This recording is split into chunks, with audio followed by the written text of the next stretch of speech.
Parce que lorsqu'on est dans l'essai, notamment dans l'essai universitaire, ce qui est ma fonction, on se parle entre collègues, ça devient abstrait, c'est trop, je dirais, c'est pas assez incarné.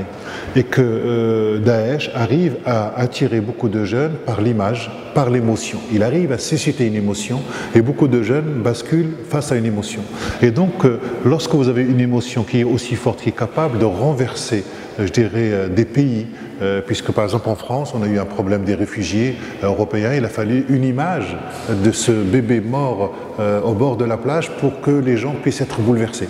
Alors que toutes les analyses que nous avions, statistiques, les éléments politiques, etc., ne fonctionnaient pas. On voit bien que l'émotion a cette capacité de bouleverser les imaginaires, les émotions et notamment les décisions.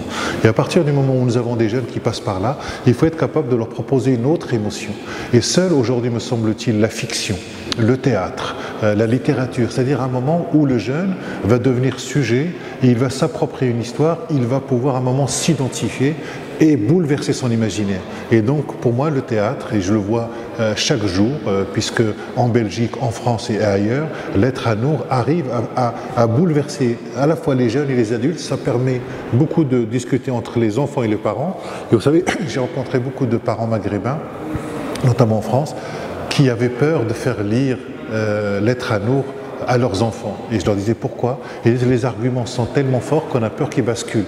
Je dis au contraire, faites lire ce livre à vos enfants et discutez, parce que si vous ne le faites pas, d'autres vont le faire à votre place.